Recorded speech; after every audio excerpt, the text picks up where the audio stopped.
ఓమస్మద్గురుభ్యో నమః. అనాఘ్రాతావద్యం బహుగుణపరిణాహి మనసో దుహానం సౌహార్దం పరిచితమివాథాపి గహనం పదానాం సౌభ్రాత్రాదనిమిషనిషేవ్యం శ్రవణయోః త్వమేవ శ్రీర్మహ్యం బహుముఖయ వాణీ విలసితం తర్కత్రయ్యంతమర్మజ్ఞం ప్రబోధనపరాయణం జిజ్ఞాసుజన జీవాతుం శ్రీరంగార్య గురుం భజే. ఓం అస్మద్గురుభ్యో నమః. శ్రీమతే రామానుజాయ నమః. ఓం నమో వెంకటేశాయ. జై శ్రీమన్నారాయణ. ప్రియ భగవద్బంధువులారా, ధనుర్మాసంలో 4వ రోజు ఆజి మజై కన్నా అనేటటువంటి 4వ పాశురం. నిన్నటి వరకు గోదాదేవి వ్రతాన్ని ఆచరిస్తూ, లోకక్షేమముకై వ్రతాన్ని ఆచరిస్తూ పాడి పంట సమృద్ధిగా ఉండాలని నిన్నటి ఓంగి ఉలగళంద ఉత్తమన్ పేర్పాడి అనే పాశురంలో తెలియజేశారు. వామనమూర్తిగా విచ్చేసినటువంటి పరమాత్మ త్రివిక్రముడై పెరిగి తన భూమిని, తన వస్తువులను, తన సొత్తునంతా తాను ఒకసారిగా సృజించినట్లుగా అంత ఎత్తు పెరిగినటువంటి స్వామి వలె పాడి పంటలు కూడా సస్యశ్యామలమై వృద్ధి పొందాలని నిన్నటి పాశురంలో తెలియజేసి, ఇది ధనుర్మాస వ్రతము, స్నాన వ్రతము గనక వ్రతాన్ని ఆచరించే ముందు స్నానం ఆచరిస్తాము గనక ఈ స్నాన వ్రతానికై కావలసినటువంటి నీటిని సమృద్ధిగా కురిపించు అని పర్జన్య దేవుడు అని మేఘుడిని ఆహ్వానిస్తున్నారు ఇవాళటి పాశురంలో. ఆజిమజై కన్నా ఒన్రు నీ కైఘరవేల్ హాజియుల్ పుక్కుముహందు కూడా ఆర్తేరి ఊజి ముదల్వ నురువంబోల్ మైకరుత్తు పాజియందోళుడై పర్పనాభన్ కయ్యిల్ ஆஜிபோல் மின்னிவரம்புரி போல் நின்றதிருந்து தாஜா தேசாங்கமுரைத்த சரமரை போல் வாழ உலகினில் பெய்திடாய் நாங்களும் మార్గజి నీరాడ మగిజిందేలోరెంబావాయ్. గోదాదేవి గోపికలందరూ చేస్తున్నటువంటి ఈ వ్రతములో ఆజిమజై కన్నా అంటూ వానదేవుడా అని పిలుస్తున్నట్టండి. చిన్నపిల్లలు కదా వాళ్ళంతా. ఓ వానదేవుడా, వర్షాన్ని మాకు కురిపించు అని. ఏమండి, మనకు ఒక సందేహం కలుగుతుంది. వానదేవుడా అనగానే వానదేవుడు ఏ దేవుడిని పిలిస్తే ఆ దేవుళ్ళు వచ్చేస్తారండి, మనం పిలిస్తే వస్తారా అని. కానీ భగవంతుని యందు నిరంతర భక్తి, మధుర భక్తి కలిగినటువంటి తల్లి అమ్మ గోదాదేవి ఎవరైతే పరమాత్మకు విశ్వాసంతో భక్తులై ఉంటారో వారి మాటను కాదనలేక దేవతలందరూ కూడా వారు పిలిచిన చోటికి వస్తారు. అదేవిధంగా అమ్మ ప్రార్థించిన వెంటనే వానదేవుడు అంటే పర్జన్యుడు అనేటటువంటి మేఘుడు విచ్చేశాడట. అమ్మ చెప్పండి అని. శ్రీమన్నారాయణుడే సృష్టి స్థితి లయకారకుడు. తను సృష్టి స్థితి లయకారణం చేసిన తర్వాత చేస్తూ ఈ సృష్టినంతా కాపాడడానికి కొంతమంది దేవతలను నియమించారు. అన్నిటినీ కాల్చివేయడానికి అగ్నిదేవుడిని, అదేవిధంగా గాలినివ్వడానికి వాయుదేవుడిని, జలమునివ్వడానికి వరుణదేవుడిని, వీళ్ళందరినీ పరమాత్మే కదా నియమించాడు. అటువంటి ఆ పరమాత్మ యొక్క ఆధీనంలో ఉండేటటువంటి దేవతలందరూ కూడా వారి భక్తులైనటువంటి వారు పిలిస్తే తప్పనిసరిగా వారి దగ్గరికి విచ్చేసి వారు కోరినటువంటి విధంగా నడుచుకుంటారు అని మనకి ఈ పాశ్రము ద్వారా తెలుస్తుంది. ఆజి మజై కన్నా అంటూ సంబోధిస్తున్నారు. గంభీర స్వభావము గలవాడైనటువంటి, వర్షమునకు నిర్వాహకుడైనటువంటి నీవు నీ దాతృత్వానికి ఏమాత్రం లోటు రాకుండా వర్షాన్ని కురిపించు అని పిలిచి చెప్పారండి. సరే, వచ్చాడు మేఘుడు. అమ్మ చెప్పండి ఏం చేయాలంటే, నీకు అసలే కోరిక ఏమిటి అంటే, మేఘుడికి ఒక కోరిక ఉందటండి. ఏమిటి అంటే అందరికీ నీటిని అందివ్వాలి. కోరికండి. ఏమండి, మనకు కూడా కోరికలు ఉంటాయి. మేము కూడా దానం చేసుకుంటామండి. మేఘము చేసినటువంటి దానం అటు ఇది. అయితే మేము చేస్తామండి, నా దగ్గర 1,00,000 రూపాయలు ఉంటే నేను 50,000 దానం చేద్దాం అనుకున్నానండి, కానీ నా దగ్గర ఏమీ లేవు మనం అంటూ ఉంటాం. కానీ మేఘుడి కోరిక అందరికీ నీటిని ఇవ్వాలి, కానీ దగ్గర నీరు లేదు, నా దగ్గర నీరు లేదు, ఎలా అని ఆలోచించి ఆ మేఘం ఏం చేస్తుందట, సముద్రం దగ్గరికి వెళ్తుందట. ఆ సముద్రంలో ఉన్నటువంటి ఆవిరినంతా సూర్యరశ్మి ద్వారా సముద్రంలో ఉన్నటువంటి నీరంతా ఆవిరవుతుంటే ఆ ఆవిరిని గ్రహించి మేఘముగా రూపొందుతుంది కదండి. ఇప్పుడు సైన్స్ చెప్పేది కూడా అదే కదా. మనకు సైన్స్ చెప్పిన తర్వాత ఈ విషయం తెలిసింది. ఎప్పుడు కలియుగ ప్రారంభంలోనే అమ్మ గోదాదేవి కలియుగ ప్రారంభమైన తర్వాత 98 సంవత్సరమునకే కదా కలియుగ ప్రారంభమైంది. 98వ సంవత్సరము నళనామ సంవత్సరంలో అమ్మ గోదాదేవి జన్మించింది కదా. అప్పుడే చెప్పినటువంటి విషయం ఇది. మేఘము తన దగ్గర నీరు లేకపోయినా సముద్రము దగ్గరికి వెళ్ళి ఆ ఆవిరినంతా స్వీకరించి ఆకాశము పైకి వెళ్ళి దానికి అప్పుడు చల్లని గాలి తగలగానే వర్షంగా కురుస్తుంది. లోకాలన్నిటికీ అందరికీ వర్షం ఇవ్వాలనే కోరిక మేఘంకి. అటువంటి అందుకనే ఏమీ లేకపోయినా సరే ఇవ్వాలనే ఒక కోరిక ద్వారా ఇంత పనిచేసిందండి. చక్కగా మనకి తెలియజేస్తారు. దానము సేయగోరి నవధాన్యునకీయగ శక్తి లేని చోనైన వేరొక దిక్కుననైన తెచ్చి ఈ బూనును మేఘుడంబు ధికిపోయి జలంబులు తెచ్చి ఈయడేవాన వాంఛితమిం పెసలార భాస్కర అని భాస్కర శతకంలో చెప్తారండి. మేఘం యొక్క గొప్పతనం, తన దగ్గర ఏమీ లేవు, ఇవ్వాలనే కోరిక మాత్రం ఉంది. ఆ కోరిక వల్ల అన్ని సంపాదించుకొని ఆ నీటిని అంతటా వర్షిస్తుంది.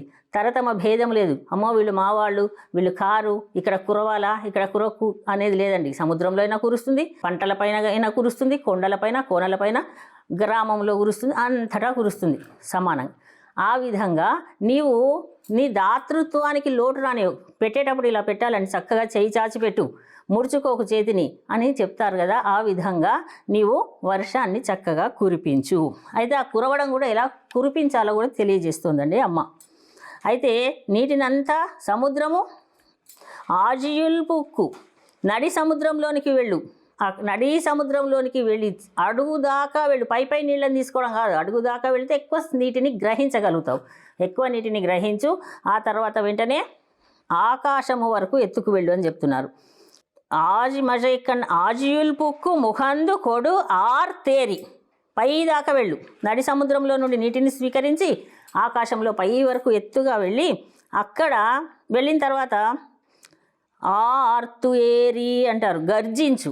అంటే ఒకసారి మనం భోజనము సంపూర్ణంగా అసలు పొట్ట నిండా భోజనం చేసిన తర్వాత మనకు ఒక తేన్పు వస్తుంది.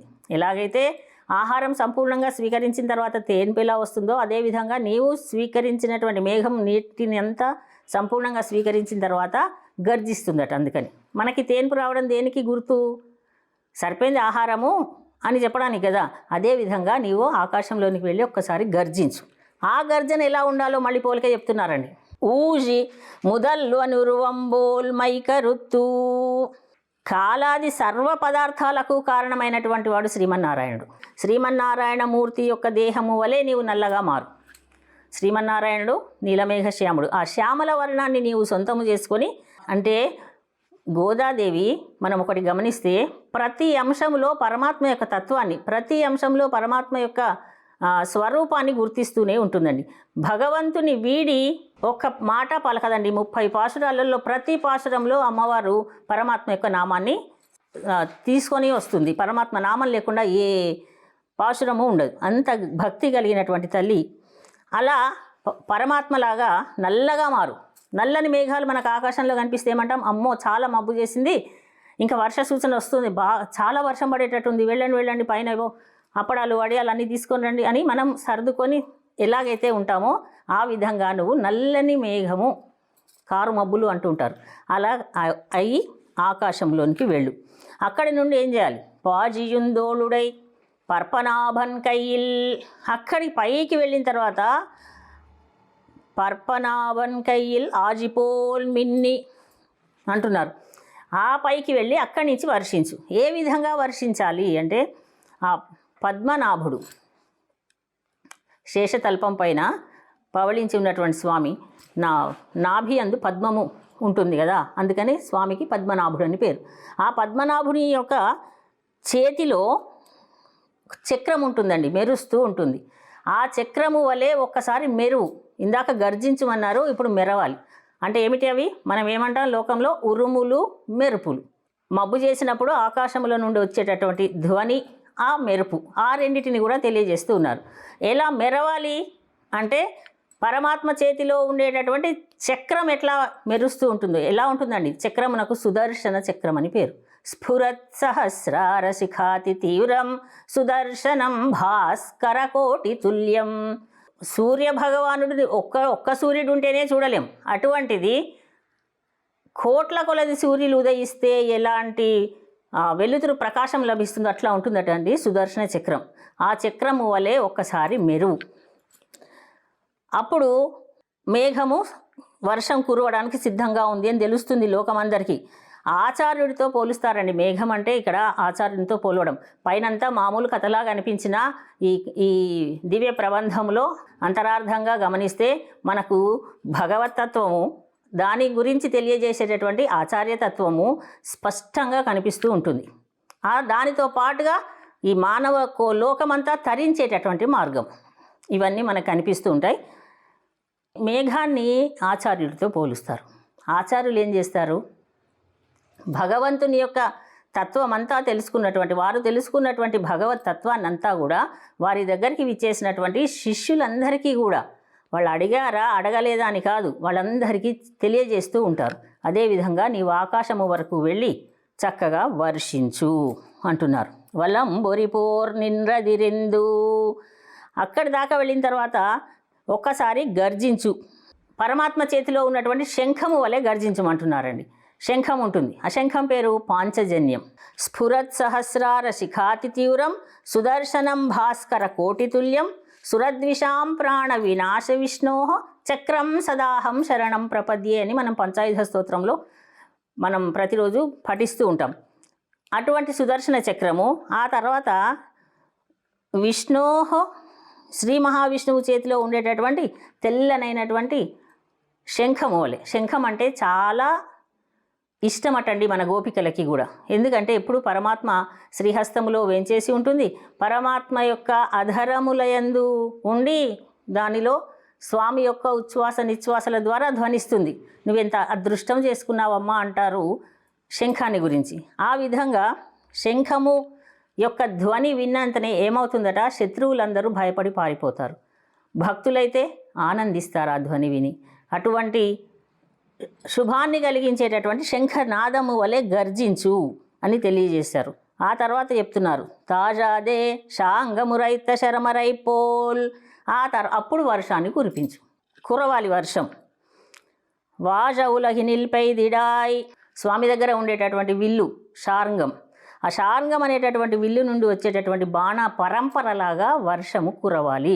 ఏదో పైకి వెళ్ళి 4 చినుకులు ఇక్కడ అక్కడ పడితే నేలనే తడవదు, అప్పుడు నీరు ఎక్కడి నుంచి సమృద్ధిగా లభిస్తుంది? అందుకని అలా కాదు. పైనుండి యజ్ఞాని నాద శ్రవణాత్సురాణం చేతాంసి నిర్ముక్త భయాని సద్య భవంతి దైత్యా సురబాణవర్షి. ఆనాడు రామచంద్రుడు ఖరదూషణాదులతో యుద్ధము చేశాడు. ఆ సమయంలో రాముడు ఒక్కడే, ఖరదూషణాదులేమో 14,000 మంది అండి. వాళ్ళందరినీ సంహరించేటప్పుడు అమ్ముల పొదిలో నుండి బాణం ఎప్పుడు తీస్తున్నాడో తెలియదు, ఎప్పుడు సంధిస్తున్నాడో తెలియదు, అంతమందిని ఒక్కడే సంహరించాడు. అలాంటి బాణ పరంపరలను గుర్తు చేసుకుంటున్నారు ఇక్కడ. అటువంటి బాణ పరంపర ఆగకుండా ఎలాగైతే వచ్చిందో అదేవిధంగా నీవు వర్షాన్ని కురిపించాలి. దానితో మా చెరువులన్నీ సుభిక్షంగా నిండాలి, లోకమంతా సుభిక్షంగా ఉండాలి. మేము ఈ వ్రతాన్ని ప్రారంభిస్తూ ముందుగా స్నానమును ఆచరించాలి ఆ శుభ్రమైనటువంటి జలములో అని తెలుపుతూ ఉన్నారు. ఆలస్యం చేయకుండా వెంటనే నీవు వర్షించు అని. లోకంలో అలా వర్షాలు కురిస్తే ఏమవుతుందండి? ఎందుకండి వర్షాలు కురవాలి అంటే, లోకంలో ఉండేటటువంటి ఈతి బాధలన్నీ తొలగిపోతాయి, కష్టాలన్నీ తొలగిపోతాయి. ఎప్పుడు తొలగిపోతాయి? పంటలు చక్కగా పండితే. పంటలు పండాలంటే కావాల్సింది ఏమిటి? వర్షం కురవాలి. వర్షం కురిస్తే పంటలు పండుతాయి. పంటలు పండితే లోకమంతా అందరికీ కావలసినటువంటి ఆహారము ధాన్యము లభిస్తుంది కనుక అందరూ క్షేమంగా ఉంటారు. అందుకని నీవు వర్షము కురవు, ఆగకుండా వర్షించు అంటున్నారు. నాంగళం మార్గజి నీరాడ మగిజిందేలో రెంబావాయి అంటున్నారు. అయితే ఇట్లా నీ వర్షాన్ని కురిపిస్తే ఆనందిస్తున్నారండి గోపికలు, గోదమ్మవారు. మాకు ఆనందం కలుగుతుంది. ఆనందం కలిగితే సంతోషిస్తారండి. సంతోషం అనేటటువంటిది మనిషికి చాలా అవసరము. సంతోషాన్ని మనం వెతుక్కుంటూ ఉండాలట. మనకి ఈ లోకంలో సంతోషం అనేది లేదు. ఎంత సంతోషంగా ఉన్నా ఎప్పుడో కలిగిన దుఃఖానైనా గుర్తించుకొని బాధపడుతూ ఉంటాం, కానీ ఆనంద ఘడియలను గుర్తించుకోం.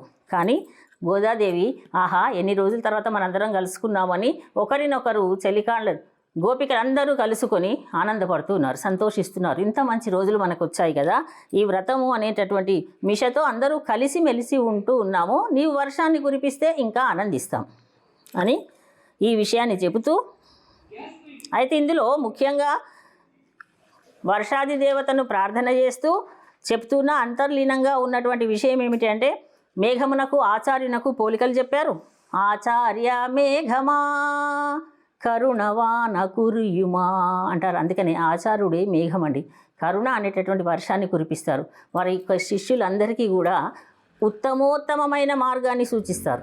మానవుడిగా మనం ఈ లోకంలో జన్మించడమే అనేక జన్మల సుకృత ఫలం. దానిని బాగుపరుచుకోవాలి. ఆ ఫలితాన్ని మనం దక్కించుకోవాలంటే తెలుసుకోవలసిన విషయాలన్నిటినీ ఏది తెలుసుకుంటే బాగుపడతాము, అది తెలుసుకుంటున్నామా? అది తెలుసుకోవడం కోసమే పరమాత్మ మనకని 18 అష్టాదశ పురాణములు, దానికంటే ముందు వేదములు, ఆ వేదముల తర్వాత ఉపనిషత్తులు, అష్టాదశ పురాణాలు, మళ్ళీ ఉపపురాణములు, తర్వాత రామాయణము, భారతము, భాగవతము, ఇవన్నీ మనకి ఇచ్చాడండి. పరమాత్మ యొక్క కరుణా దృష్టి ఇదంతా మనపైన, మానవులపైన. ఎందుకండి పరమాత్మకి ఇంత మనపైన మమకారము, దృష్టి, కరుణ, వాత్సల్యము అంటే పరమాత్మకి చాలా వాత్సల్యం మన పైన ఉంటుందట. పరమాత్మ ఎక్కడ ఉండేవాడు? పరమపదములో ఉండే స్వామి. పర, వ్యూహ, విభవ, అంతర్యామి, అర్చ రూపములుగా 5 రకాలుగా స్థిరముగా ఉంటాడు పరమాత్మ. ఒక్కొక్క మెట్టు దిగి దిగి వస్తున్నాడు అని చెప్పుకుంటున్నాం ప్రతిరోజు. అక్కడ ఉన్నటువంటి పరలో ఉన్నటువంటి స్వామి పరవాసుదేవుడు అంటారు. ఆ పరవాసుదేవుడుగా ఉన్నటువంటి స్వామి, అక్కడ ఉన్నటువంటి వాళ్ళు నిత్యులు, ముక్తులు అక్కడ ఉంటారు. ఎల్లప్పుడూ పరమాత్మను సేవిస్తూ ఉండేటటువంటి వాళ్ళు నిత్యులు ఉంటారు, ముక్తులు ఉంటారు. అయితే మనల్ని ఏమంటారంటే బద్ధులు అంటారు. బద్ధులం ఎవరు అంటే మనం ఈ సంసార లోకంలో ఉంటున్నటువంటి వాళ్ళు. అయితే ఇప్పుడు మనం లోకంలో చూస్తే మన పిల్లలు ఉంటారు. మన దగ్గర ఉండే పిల్లలు కొంతమంది అమ్మాయో అబ్బాయో అమెరికాలో ఉంటారు. ఎవరి మీద ఎక్కువగా మనకి గుర్తొస్తుంటారు? ఎవరు ఎక్కువ గుర్తొస్తారు? అమెరికాలో ఉన్నటువంటి అమ్మాయి గుర్తొస్తారు. అయ్యో తినిందో లేదో, అయ్యో ఈరోజు మేము ఈ మధుర పదార్థం చేసుకున్నాము, లడ్డూలు అంటే చాలా ఇష్టం, పాపం తిన్నదో లేదో. ఎలాగైతే దూరంగా ఉన్నటువంటి తమ బిడ్డల కోసమై ఆతృత పడతారో తల్లిదండ్రి, అదేవిధంగా పరమాత్మ కూడా పరమపదంలో ఉండి ఆనందంగా లేరట. ఎందువలన అంటే అయ్యో నా దగ్గరికి ఇంతమంది నిత్యులు వచ్చారు, భక్తులు, ముక్తులు వచ్చారు, మరి భూలోకంలో ఉన్నటువంటి వీళ్ళందరూ ఎప్పుడు వస్తారో, వాళ్ళు రావడానికి కావలసినటువంటి విధానం అంతా తెలియజేద్దామని మనకి ఇన్ని విషయాలను ఇచ్చి అవన్నీ మనకు తెలియడం కోసమని ఆచార్యులను ఇచ్చారండి. మనము భక్తి కలిగి ఉంటే మనకేమిటి లాభమట అంటే మనకు ఆచార్యులను చూపిస్తాడు పరమాత్మ. ఆచార్యుడు లభించడమే, సదాచార్యుడు లభించడమే మనకు గొప్పనైనటువంటి పుణ్యం. అటువంటి ఆచార్యవర్యులు మనకు లభించారు. శ్రీ శ్రీ శ్రీ త్రిదండి శ్రీమన్నారాయణ రామానుజ చిన్నజీయర్ స్వామి వారు. వారు ఏం చేస్తారు అంటే మేఘము వలె వర్షిస్తూనే ఉంటారు. వారి యొక్క పరమాత్మకు తత్వాన్నంతా కూడా, వారు సంపాదించిన జ్ఞాన ధారనంతా కూడా మనకు అందజేస్తూ ఉంటారు. తద్వారా మనము ఉన్నత మార్గంలోకి, సన్మార్గంలోనికి ప్రయాణించగలుగుతాం. పరమాత్మ అప్పుడు ఆనందిస్తుంటాడు. ఆహా పర్వాలేదు, మా సమీపానికి రావడానికి వీళ్ళందరూ మంచి భక్తులుగా మారారని. ఆ సంప్రదాయాన్ని అంతా మనకు తెచ్చినటువంటి వారు భగవద్ రామానుజాచార్యులు. భగవద్ రామానుజాచార్యులే అందరూ రండి అని తిరుమంత్రాన్ని గోపురం ఎక్కి మరీ మనందరికీ పంచారు. అటువంటి మహామంత్రమైనటువంటి మంత్రరాజమైనటువంటి తిరుమంత్రాన్ని మనం సొంతం చేసుకున్నాం కనుక ఆ మంత్రము సకల వేదసారము, సకల ఉపనిషత్ సారమే ఈ తిరుప్పావై. శృతి సాగరం అంటారు. వివిక్త శృతి సాగర అని మనం విష్ణు సహస్రనామంలో మనం పఠిస్తూ ఉంటాం. శృతి సాగరమైనటువంటిదండి, మామూలు కాదు. అంత సాగరమైన శృతిని మనకందరికీ అందజేసి సులభంగా అర్థమయ్యేటట్టు అందజేసేటటువంటి వారు మనకు ఆచార్యులు. ఆ సదాచార్యుల వల్ల ఉపదేశం వలన ఈ దేహ భ్రాంతి తొలగిపోతుందండి. దేహాన్ని చూసి మనం ఏమనుకుంటున్నాం? నేను నేను నేను అనుకుంటున్నాం. ఈ దేహం నేను కాదు అనే విషయం ఆచార్యులు ఉపదేశం చేయడం వల్ల లభిస్తుంది. ఎలా మసులుకోవాలో తెలుస్తుంది. ఎలా మసులుకోవాలండి? ఏ పని చేసినా ఎలా మసులుకోవాలో, ఏం చేయాలని చెప్పాడు కృష్ణ పరమాత్మ. మనం చెప్పుకుంటూ ఉన్నాం. ఏ పని చేసినా అది నా కోసం సమర్పించమన్నాడండి. ఏ పని చేసినా తర్వాత ఏమనుకోవాలి? అందుకనే సర్వం శ్రీ కృష్ణ అర్పణమస్తు అనాలి. అందుకనే మనం విష్ణు సహస్రనామం ఏది చదివినా సర్వం శ్రీకృష్ణ అర్పణమస్తు అంటున్నామా? అంటాం. అది రామాయణం చదివినా అదే అనాలటండి, సర్వం శ్రీకృష్ణ అర్పణమస్తు. అప్పుడు పరమాత్మ అన్ని నాకు అందజేస్తున్నాడని సంతృప్తి చెందుతాడు. పరమాత్మ మన యందు సంతృప్తి చెందితే మనకు కావలసినటువంటి సకల భోగములు లభిస్తాయి, సకల కష్టములు తీరిపోతాయి, అంతా సుఖమే జరుగుతుంది. ఈ విధంగా మేఘము ఎలా వర్షించాలి అని, ఎలా పైకి వెళ్ళాలి, ఆచార్యుడు ఎలాగైతే మనకి సకల జ్ఞాన సంపదను అందజేస్తారో అదేవిధంగా మేఘము మనకు వర్షించాలి అనే విషయాన్ని ఈ శ్లోకము ద్వారా చక్కగా విశదీకరించి చెప్పారు. అయితే ఉదార స్వభావము కలిగినటువంటి మేఘుడిని, మేఘమే ఆచార్యుడు అని ఇందులో మళ్ళీ 3 విషయాలని చెప్పారు. ఒకటి చక్రము, శంఖము, షార్ంగము, బాణము. ఈ మూడింటి ద్వారా వర్షించమని చెప్పడం అంటే అర్థం ఏమిటి అంటే అంతర్లీనంగా అది ఓంకార స్థితి అని. ఓం అంటే అకార ఉకార మకారముల యొక్క కలయిక, ఓంకారమే సకల వేదముల యొక్క సారము అని ఓంకారం యొక్క విశిష్టతను తెలియజేస్తారు. దానినే ఆచార్యులు జ్ఞానముద్ర ద్వారా మనందరికీ ఉపదేశం చేస్తూ ఉంటారు. వాటన్నిటిని విని తరించాలని మనకి ఇంతటి విశేషమైనటువంటి కార్యక్రమాన్ని మనం ఈరోజు మన వెంకటేశ్వర స్వామి కోవిల్లో జరుపుకుంటున్నాం. ఇలాంటి ధనుర్మాస ఉత్సవాలు ధనుర్మాస కాలంలో వచ్చి తిరుప్పావై పాశుర అనుసంధానంలో ఉండడం అనేటటువంటిది కూడా మన పూర్వజన్మ సుకృతం. మిగతా అందరినీ కూడా రమ్మందాం. ఇదంతా ఇప్పుడు మనకి ఇంకా ఉపోద్ఘాతమే జరుగుతుంది. రేపటి వరకు ఉపోద్ఘాతమే జరుగుతుంది. ఎల్లుండి నుండి అసలు వ్రతం ప్రారంభం అవుతుంది కనుక ఇంకా మేము రాలేదు కోవెలకు అనుకోవద్దు. వ్రతం ఎల్లుండి నుంచి ప్రారంభం. అందరూ రావచ్చు, ఈ వ్రతంలో చేరవచ్చు, అందరూ కలిసిమెలిసి మాట్లాడుకోవచ్చు, ఆనందంగా గడపవచ్చు అనే విషయాన్ని తెలుపుకుంటూ మనము ఈ 4వ పాశురాన్ని ఒకసారి అనుసంధానం చేసుకొని తర్వాత కార్యక్రమంలోనికి వెళదాం.